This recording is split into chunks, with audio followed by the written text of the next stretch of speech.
Salut tout le monde, ici iPhone THQ. Aujourd'hui, je vous présente une application qui vous permet, dans le fond, de contrôler votre musique de votre autre appareil. Dans le fond, je peux prendre mon iPod Touch 4, puis contrôler mon iPhone 4, la musique de mon iPhone 4 avec mon iPod Touch. Fait que si, par exemple, il est branché sur une chaîne stéréo, ben, je peux contrôler à distance si j'ai pas de manette.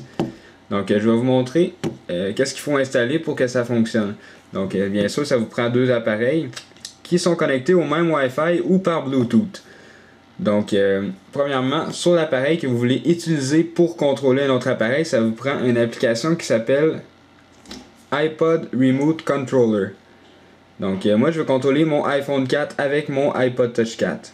Donc, je vais ouvrir Cydia. Donc, une fois que c'est fait, je vais aller dans l'onglet Rechercher, puis je vais marquer iPod Remote Controller. Donc, je vais marquer ça à l'instant. Donc voilà, iPod Remote Controller, c'est le Big Boss. Donc le paquet coûte 1$. Puis là vous avez l'information. Puis ça vous dit que vous pouvez contrôler par Wi-Fi ou Bluetooth. Donc dans le fond c'est ça, vous avez plus d'informations et des screenshots si vous cliquez sur More Info. Donc faites installer confirmer si vous voulez l'application.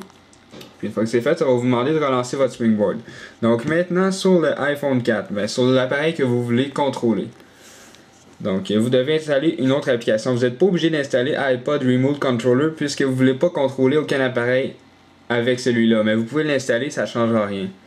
Donc, on va installer iPod Remote Server. Donc, cette application-là est gratuite. L'autre était payante, elle coûtait 1$. Donc, on va être dans Rechercher et on va marquer iPod Remote.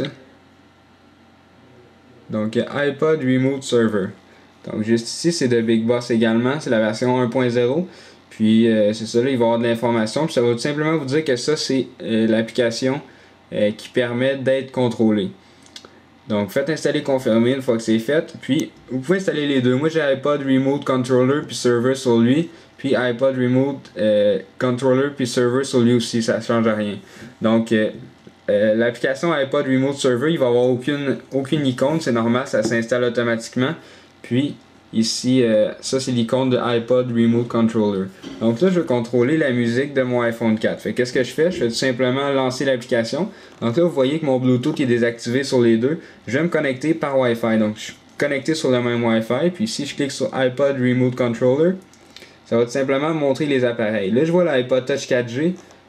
C'est normal parce que j'ai installé iPod Remote Server sur celui-là aussi. Fait que je vois les deux. Fait que je peux contrôler ma musique aussi avec. Donc, aucune importance, mais bon. Fait que là, si je veux me connecter à mon iPhone 4, donc juste à cliquer dessus. Mais avant ça, je vais vous montrer qu'on peut mettre un mot de passe pour pas que n'importe qui puisse se connecter à votre appareil. Donc, si je vais dans les réglages, vous allez voir qu'il y a un onglet qui va être apparu qui s'appelle iPod Remote. Donc, si je clique dessus, vous avez Enable pour l'activer ou le désactiver.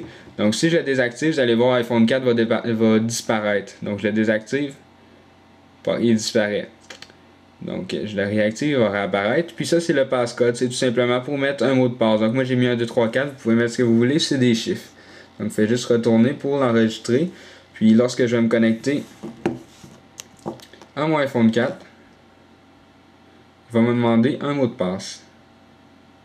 Donc, voilà. Là, il demande l'authentification. Donc, moi, j'ai mis 1, 2, 3 et 4. Puis, je fais Done. Et ça va se connecter. Puis là, ça se connecte à ma bibliothèque de mon iPod ici que j'ai sur mon iPhone 4. Là, ça dit qu'il y a seulement 4 items. Donc, j'ai juste 4 chansons sur mon iPhone 4.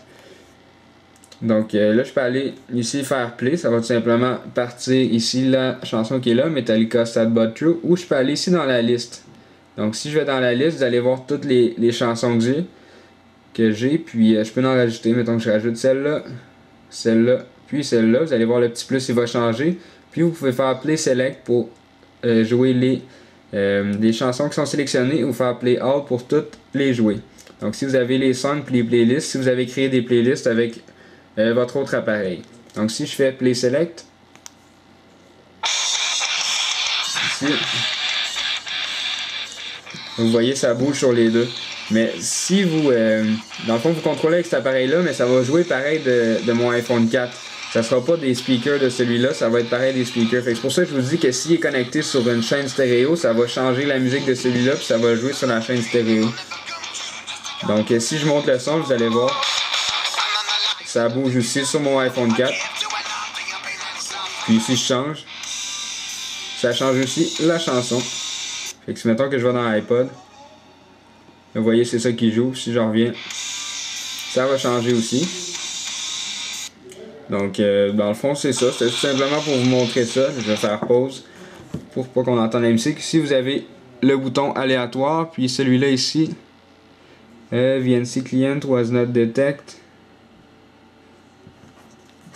Je pense qu'il faut qu'installer VNC, puis vous allez pouvoir contrôler quelque chose avec. Donc c'est ça, avec l'adresse IP de cet appareil-là, vous allez pouvoir le contrôler d'une autre manière. C'est avec VNC qu'il faut installer. Je vais faire une autre vidéo probablement pour vous montrer le fonctionnement de cette option-là, qui permet dans le fond autre chose que je n'ai pas encore regardé. Donc dans le fond c'est ça, puis ici vous avez pour répéter la chanson, puis aléatoire comme je vous ai dit.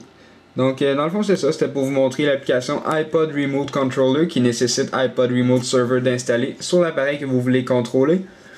Dans le fond c'est ça, c'était iPhone THQ. N'oubliez pas de vous abonner à mon canal de YouTube juste en cliquant en haut sur le bouton s'abonner, et cela va vous permettre de recevoir toutes les prochaines vidéos que je vais mettre en ligne, et visitez aussi le site internet iPodTouchIsaPro.com. Merci beaucoup, au revoir.